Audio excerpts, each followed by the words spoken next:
They say all good things must come to an end, and that is what we are doing today. After 5 years and over 500 videos on YouTube, we have decided to end the GP Debate Show, and today will be the final video. The final time you'll be seeing me and the GP Debate Show logo on your screens on YouTube. It might be a bit of an abrupt ending just before we get underway for the 2021 season, but nevertheless, we've had an incredible 5 years on here, and I would say over 500 videos, which have had vlogs, which have had race reviews, previews, everything else. It's been enjoyable for us. We do hope that you guys have as well, wherever you came from, however you found us. It's been up and down for us. It's been absolutely incredible. From where we started back in March 2016, just before the 2016 season, and of course covering 16, 17, parts of 18, the whole of 19, and the whole of 20 as well, of course, including the COVID situation and the delayed races. We were heading into what we thought would be a good 21 season, but after my course left a few episodes ago, and again, I just couldn't keep the channel going, we've decided to bow out of YouTube and, yeah, as I say, cancel the show. But it has been up and down, so I'm just going to tell you a few reasons just of what have been like my standout moments, highlights on YouTube, and yes, you know, get the reason why and bow out of YouTube, as this is the final episode of the GP Debate Show. Now, we started all the way back in March of 2016. Now, we've done videos talking about our roots and showing some of our old videos. We covered that in the 1000 special that came out in 2019. So go and check that out as well. That's got some of our old videos. And again, us reminiscing about how the channel started and things like that. But we started all the way back in 2016. And primarily it was me and Jordan. And we just like talking about Formula 1, really. We got a camera. Well, actually, no, we didn't at that point. We just did audio. But then eventually we got camera. And even though we enjoyed talking about Formula 1, it really wasn't a great spectacle. You know, you look at some of these YouTubers now who come on the scene, and their first videos are just, you know, amazing. They're the best edited. You know, they put a lot of time and effort, and if anything, they've actually put a lot of planning into beforehand. You know, even before they've created the channel, they've put a lot of planning into stuff like that. We really didn't do that. I mean, we, for about, I'd say even about a year and a half, we really just got in front of a camera, got in front of a microphone, what have you, and talked about Formula 1, very much like how we would do, you know, when we met up, you know, to just hang out, go to cinema, things like that. Of course, things that we could do, not now, not last year even, just things like that. We just like talking about Formula 1, and that's where our name, two guys that like talking about Formula 1, came from, because that's what we like doing at the end of the day. You know, we got into the editing eventually, of course, and we got into the building the channel up and things like that, you know, YouTube is made for now. But originally it was just, we like talking about Formula 1, we like just getting in front of a camera, it's like getting in front of a microphone and talking F1, and that's where the premise really came from. And we did that, and really, that's never changed. From 16 to early 21 before we left, you know, that's never changed. You know, we just got in front of a camera, we talked, and we never stopped talking since. Obviously, things have improved since then. We've learned editing qualities, we've learned different types of videos, we've got different topics, things like that. But really, the premise of just getting in front of a camera and talking have never changed. But I've got to say, 16 hour videos then, 16 and 17, and just nowhere near any of the YouTubers that are here right now. And we have definitely come a long way from what we were back in 16 to what we were now. But yeah, it started back in 2016. It was such a long time ago. It's absolutely incredible. And as I say, you know, 5 years, we've been doing this 5 years. It's been absolutely crazy to get this far. As I just said there at the start, we took a break in 2018. It took about 3 months, 4 months out, something like that. We did miss it. And then we found that joy again to do it. I wouldn't say it was like deteriorating at that point, but I think even though we did like talking about Formula 1 on camera, we did realise that, okay, our editing skills aren't good enough, our videos aren't good enough, we weren't really getting the audience, we weren't really portraying what we wanted to, the idea of the F1, originally we called the F1 Debate Show, by the way, the idea of the F1 / the GP Debate Show just didn't work anymore. So we left, we took about 3-4 months out, and when we came back, we were just so rejuvenated with ideas, with energy. I love our first video back, you know, we were going down to Donington Park, and I think that's where the idea came from as well. We just did a trip down to Donington Park to go to the old F1 museum, and it was on, you know, a nice summer's day as well in 2018, and I think that's where the idea came from. We just enjoyed the day so much, and, you know, we really want to vlog this. Who can we vlog it for? I tell you what, let's do the show. And we did the show again, but it's kind of like we started again at this point. It was very much just, you know, I'd say, you know, getting rejuvenated, really. And if anything, this was like the second birth of the channel. Yes, we'd already done, you know, over 100 videos before that of just not the best quality kind of thing, maybe not the best rambling, maybe we even didn't know as much as we do now in terms of Formula One. But if this start of the show was back in 2018, I think that's where, that's where we definitely stepped up our game. So for me, personally, I kind of think that the start of the show was back in 2018, in August 2018, when we went to Donington Park, and we then, stepped up our game. It still wasn't amazing, but we stepped up our game. We were happy. But the big thing was we got the love back to do videos. And I think that's one of the big things as well, and I'll get onto that in just a little bit. It's about finding the love and keeping the love for doing these videos and keeping that alive, really. And obviously that's what drives you. And as you know, when Jordan left and then now me, that's when the love's gone. It's just gone. It's nothing against anything that we've done or anything that anyone else has done or anything like that. It's just when the love's gone, that's it. It's just it's got to be the end at that point. 2019 was just an absolutely incredible year for us. We did really well in terms of getting views and things like that, and we got to the 1,000 subscriber mark, which obviously is a big milestone. In October, we did all of the race reviews after the races, and we were really on point with audience and audience retention, likes and views and things like that, and we did really, really well. It didn't carry you over into 2020, which I think is one of the things that kind of did affect us a little bit. But as I say, the love for doing the videos was still there. Obviously, 2020 was a difficult year. The delayed races, the COVID situation. The first few months was really hard, the winter break and then the next winter break. And then it was really hard and we didn't know when the season was going to start. So in that period of time, it was hard to make videos and come up with ideas and things like that because we'd done about 2.5 winter breaks from when the season had ended in 2019 to when it had started again in Austria in 2020. There was about 6-7 months, 2.5 winter breaks. It was quite hard at that point to do videos. We managed, I would say. I mean, the first thing as well is our channel. What the best thing about it was is that it was two guys. It was me and Jordan, and it was easier to get the chemistry around that. If it was just one of us, we might have found it harder to get the ideas out, to get the execution of videos out and things like that, but it worked really well at that point. So 2020 was a good season. Obviously, it was a different season as well. It was just different. We didn't really know what to expect at that point. But a long 16-race season as well. And yeah, I would say it went well. What we got, the videos, views, things like that. But the off-season was definitely a challenge, and obviously a few big moments came in that, which I'll get onto just a little bit later on in the video. But 2020 was a good season. We were hoping to carry that into 2021. Obviously, the off-season in 2021 was different, but it was still good. It was progressive, and we were looking like we were going to have a good 21 season. Obviously, we made a few mistakes along the way, including our 12 Days of Christmas, or 12 Podcasts of Christmas series, which if you don't know what that is, we had this idea. Well, actually, it was Jordan's idea. We had this idea to talk to some of the YouTubers that we talked to before. Now, firstly, that was absolutely great to talk to all of them. It was really good. We got on Skype or Zoom or Teams or whatever, and we just discussed things not about Formula One. So for us, it was great. For us, it was really, really good, and for them, it was really good as well. But the problem was, it wasn't about Formula One. We talked to some of the big YouTubers out there, but it wasn't about Formula One, so it didn't really work. And I think it kind of put a big nail on the coffin of the show. And just showed us that, that didn't work. And that was what was quite annoying as well, because it wasn't about Formula One, yes. And it didn't get the views, yes. But for us, we still really enjoyed it because we were talking to some of the big YouTubers out there, even the small YouTubers, and we were just talking to them about friend stuff and stuff outside of Formula One, which, we all do. We all have a life outside of Formula One. So I would have thought that would be interesting, but it wasn't. But nevertheless, that was the season that we got onto. That did hit us back a little bit.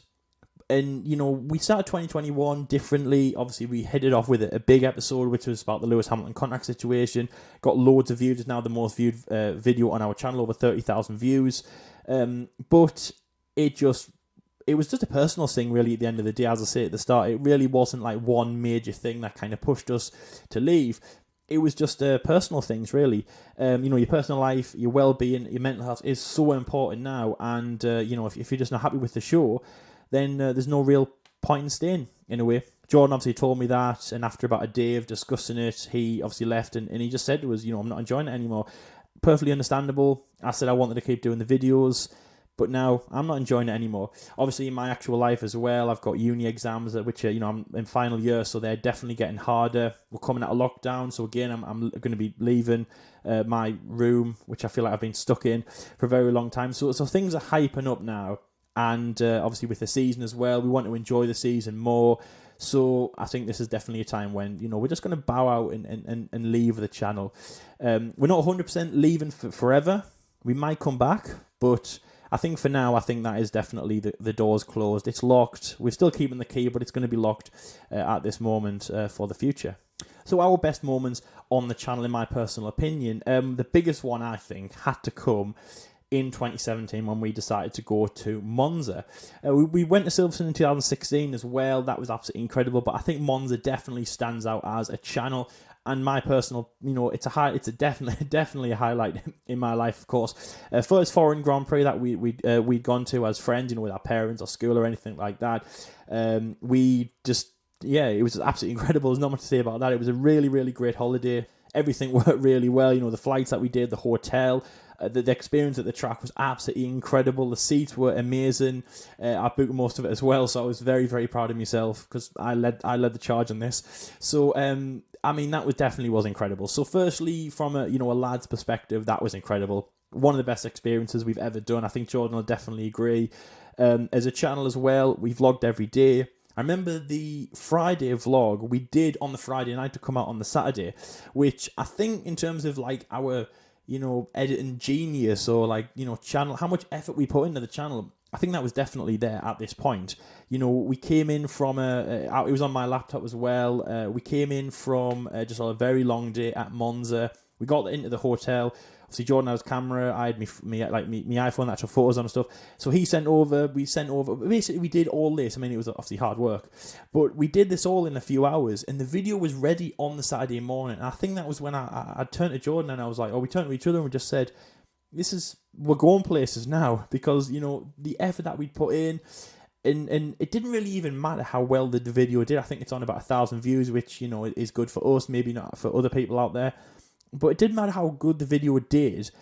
We were just so happy in how it actually turned out. It's hard to explain really, but the Thursday night traveling and the Friday and all the activity at Monza, we got ready for the Saturday. It really was incredible. And I think that video stands out for me the most. We called it something like "We Stare Down Daniel Ricciardo." I'll put a link in the description. Obviously, it was comical as well. It was a fun video, and we did all that, as I say, on the morning before. It was absolutely incredible in this way.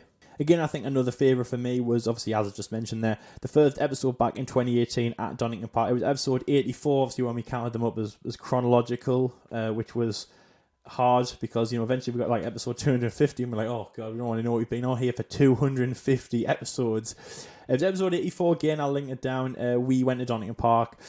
It might not have been the best experience to go at Donington Park. Firstly, to see some of the cars were obviously great. But as I've just mentioned there at the start, it was the rebirth of the channel, in a way, was just so good. And we got the love back for the channel. I think that's just the main thing. We got the love back for the channel, which was just so good. And I think just something that we really needed. We personally needed that video. We needed that experience to do. And I'm just so happy that we did. And obviously, again, putting it out there for you guys to watch. It's just one of the reasons why we got into YouTube as well. And we were so happy that it went out. And again, like the Friday video at Monza, yes, obviously we wanted the audience we wanted it to do well. But even if it didn't, for us, it was just so special to do. We got the love back for the channel, which I think, really stands out as one of the best experience that we've done on the channel. And so far, and definitely up there with one of the best experiences on the channel, it was just so good to do. Obviously, 2019 was very successful for us on the channel. We hit 1,000 subscribers in October of 2019. Now, yes, we'd been going for about 3.5 years at this point. Some people's channels, get to 1,000, get to 10,000, 100,000 within a year. But for us, yes, obviously we did notice that. But for us to get to 1,000, it didn't really matter how long it took. It didn't matter if it took half a year, 2 years, 3 years, 4 years, 10 years, 20 years. Maybe we'd leave YouTube and just, stop everything.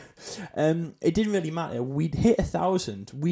We knew all this effort we'd done had led to something. and we were just so happy. And if anything as well, and this kind of speaks to some of the smaller YouTubers out there as well, it's all this effort that we put into it.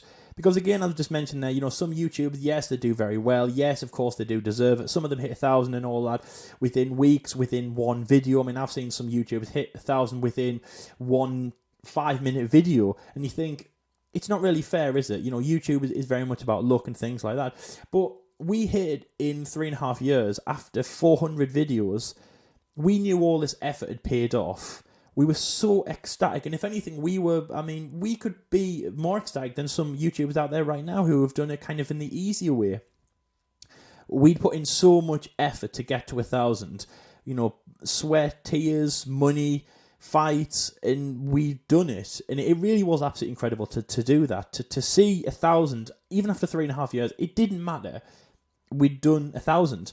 And I don't think it really matters about the road to getting there. Yes, obviously we wanted it, but we never begged. We never thought, do you know what, this channel isn't working until we hit to 1,000.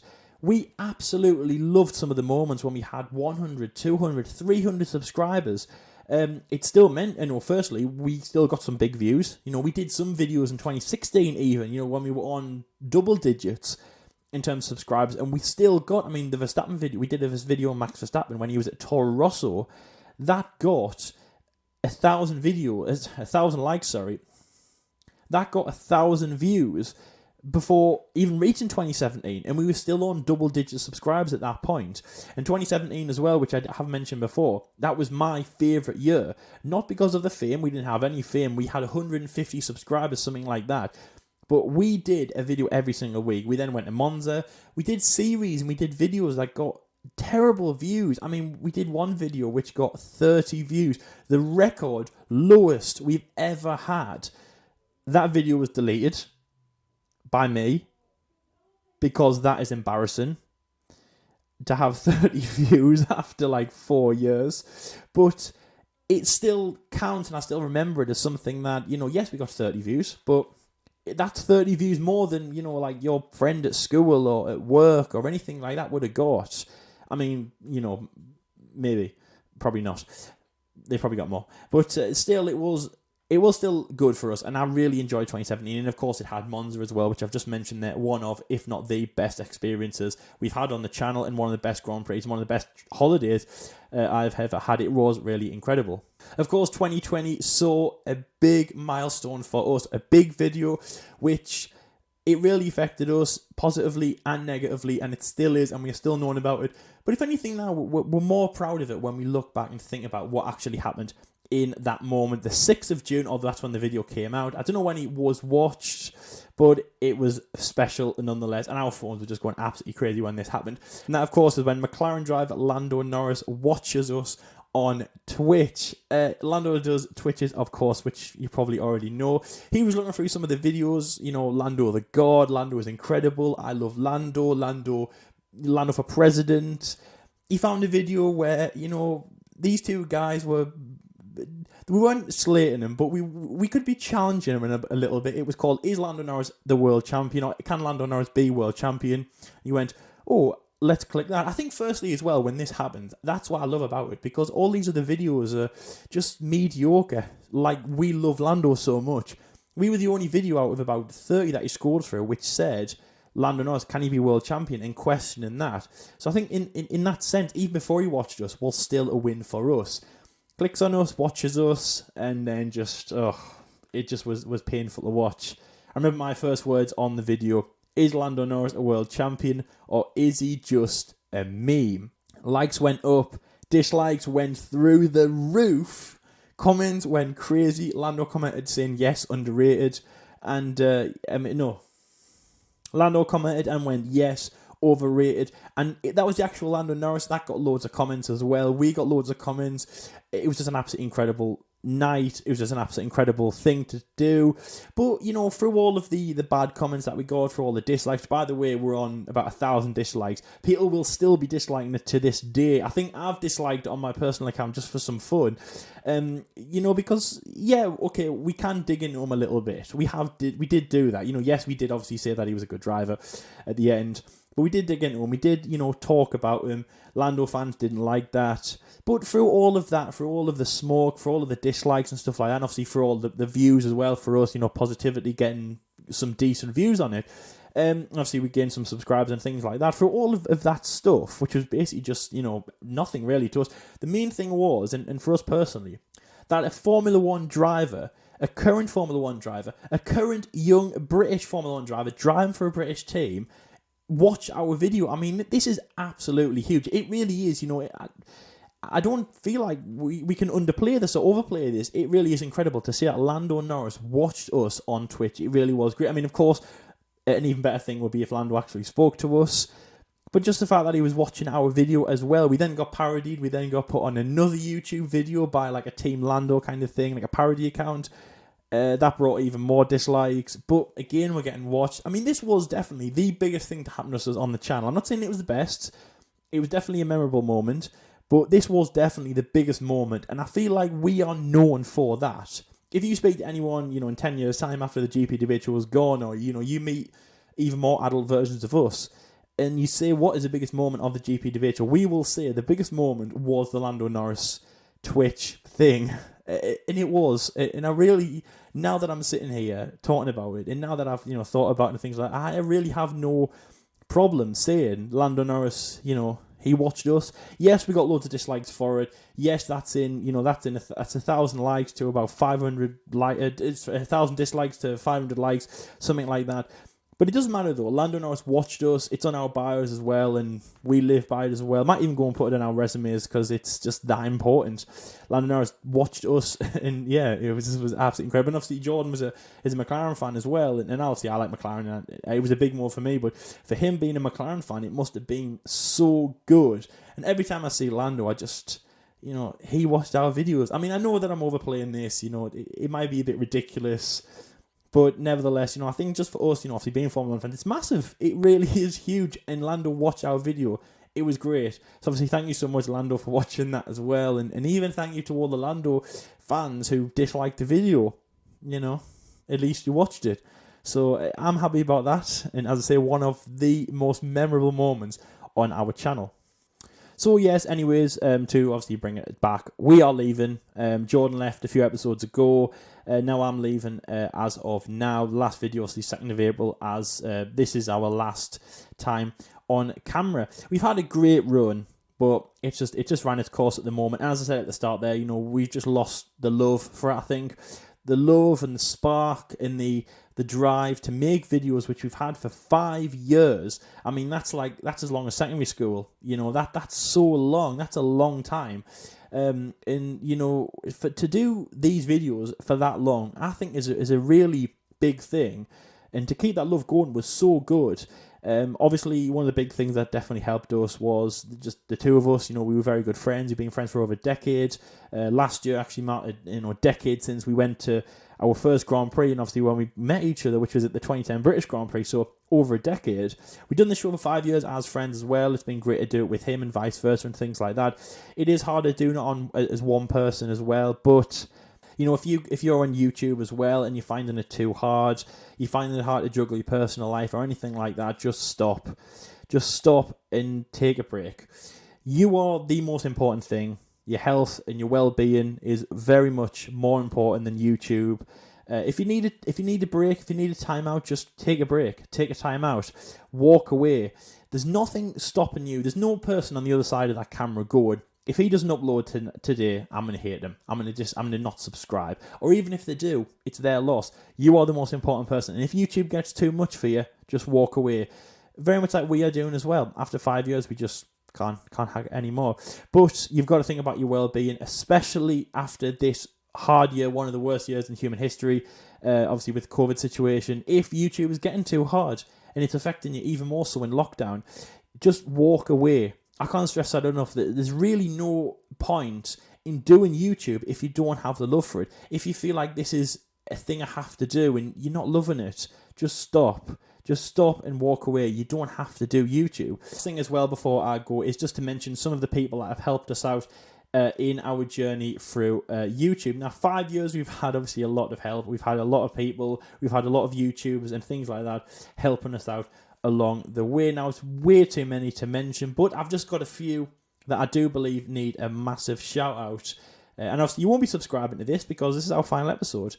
So instead of save your sub from us and go and sub to them as well, we'll be leaving links to their channels down below. The first one I want to mention is Dan from Racing Reviews, formerly called F1E Reviews, obviously before the F1 name change gate came around. We've worked with Dan before. He's a really great guy to follow. He's got a great channel, one of the only YouTubers I actually watch. I personally love his videos, and I know Jordan does as well. We've worked with him before. We've collaborated with him before. Last year through lockdown, he does, and how he did. I hope he does. I hope we can do it again. Open leagues, open lobbies on the Xbox, and I absolutely loved being a part of them. Now, firstly, they said I was a dangerous driver. I'd crash her out. That was not the case. I stand that I was a good driver. I don't know where this came from, but nevertheless, it still was very fun, and it was every Saturday, I think it was. I just love being on the Xbox with Dan and with other people as well in his lobby. I absolutely loved it as well. Hopefully he can bring those back as well. But nevertheless, so even if he does or doesn't, go and give him a follow. Go and give him a subscribe on his YouTube channel. He's a really good channel to follow. Definitely a big name to watch for the future. He follows Formula 1, and he also follows, as you can tell from his former name, the Formula E season. So if you're like me and you understand Formula 1, but if you're like me also and you don't follow, if you don't really understand Formula E, go and follow him. Go and subscribe him, because then obviously he goes through the Formula E season. Great guy to follow. Obviously he's worked with me and Jordan personally before. And obviously thank you, Dan, for everything that you've done for our channel. And the next shout out that I'm going to be giving is probably our closest friend on YouTube. It's Mike from F1 Fanatics, and now their new channel, Indie Fanatics. Now, when they first set up the channel in July, within about a month, we were working with them. We have built a big bond with them in the past. Obviously, Mike runs the channel with his brother and a few friends behind the scenes as well. Just very similar to me and Jordan as well. And I think that's what we found them because of this. Very similar to us. There were just three guys just like sitting down and talking about Formula 1, very similar to, as I've just mentioned, what we like doing. We were their first collaboration on their channel within about a month of them setting up, and since then we've been back and forth. They've been on ours, we've been on theirs. It's been a great partnership as well. Jordan managed to meet them actually in person at Autosport in 2020, just before all this kicked off. Wow. Obviously, and they're going to Silverstone as well this year. Hopefully we can meet up, but obviously there'll be no GP debate show. But nevertheless, we've had some great interaction with them. So go and definitely check out their channel and channels, F1 Fanatics and Indie Fanatics. Also, F1 Fanatics, of course, covering F1. Indie Fanatics, obviously, covering IndyCar. Also, great channels to follow. The latter, IndyCar, much like with Dan and Formula E, might be something that you don't understand too much. So go and check their channels out if you want to know more about IndyCar as well. And nevertheless, even if you do or don't like F1, they're just still great guys and great channels to follow. So obviously, Dan from Racing Reviews and Mike from F1 and Indie Fanatics. You're probably the biggest guys we want to mention in today's episode, but there is so many more channels that we've worked with in the past, which, have helped us out so much. So if you have helped us out and you've been on the video, thank you so much for everything that you've done. We also did a series, F1 Online Decoded, or F1 YouTubers Decoded, it was also known, where we interviewed other YouTubers, as well as obviously Dan and Mike and others. So if you were on that, you've definitely helped us out. And we've absolutely loved it nonetheless. We've enjoyed working with them, with ourselves, and even with you guys as well. Yes, you might not have been in our videos, but you've done interaction. We've done videos like Agree or Disagree in the past. We've done videos from your comments. So it's been great to have you on board with us. Let us know in the comment section below if you've been here from episode 1. I mean, that is incredible. If you have, well done. If you have been here since episode 1, what episode or what time did you join us at? You enjoy the videos, what brought you here, and what was your best moment? Were you here for the Lando moment? Obviously, let us know that if you were here for the Lando moment, a big moment for us. But no, even if you've joined us, even if this is the first time you're watching us, again, we just want to thank you so much for being on this journey with us today, or in 5 years even, I should say. It's been absolutely incredible. It really, really has.